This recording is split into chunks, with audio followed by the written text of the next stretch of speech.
Howdy team. Today we're going to go ahead and try a new thing, and it's called Sketchable. And with Sketchable, we're going to try to solve some math. Maybe we can sketch some too. Let's give it a try.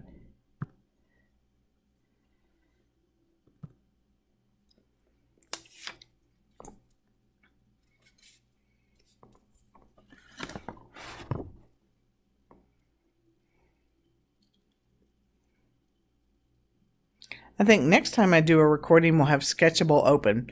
Okay, let's start with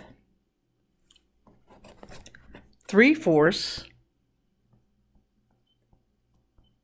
divided by 4/5 plus 3/5 times 3/4. We've got 4 fractions here, but we also have 3 different operations. Let's think about it just for a second. We have division, we have multiplication, and we have addition. So what I want you to think about is that addition is always last. If we go up here and we put our PEMDAS, remember PEMDAS? We need to do our parentheses first. We don't have any. Our exponents second. We don't have any of those either. But then next, we need to make sure we do our multiplication and our division left to right. And then last, always remember last, addition and subtraction. So let's go back to that multiplication division. I see division here. I want to remind myself to do that division, so I wrap some parentheses around it. I see multiplication over here.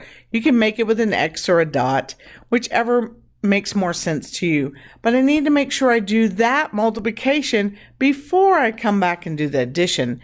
So team, the parentheses remind you and support you to do those operations of multiplication and division before addition and subtraction. Let's get started. We've got right here 3/4 divided by 4/5. But what do we do in division? We flip the second fraction and multiply. So I'm going to flip that second fraction, but I'm still going to put these parentheses here to remind myself to multiply. And of course, I still have the rest of my equation to solve in a moment. Let's look at our first part over here. This 3/4 divided by 5/4. 3 times 5 is 15. 4 times 4 is 16. And now we've finished this first part of the equation. Remember, we still need to bring down our addition symbol, but we're going to do the adding last. And then we still have a set of multiplication to do over here. 3 times 3 is 9. 5 times 4 is 20. So now you have a fraction where you have a denominator of 16, a denominator of 20. You need to add these guys together, and you're going to need a common denominator. Let's get that going.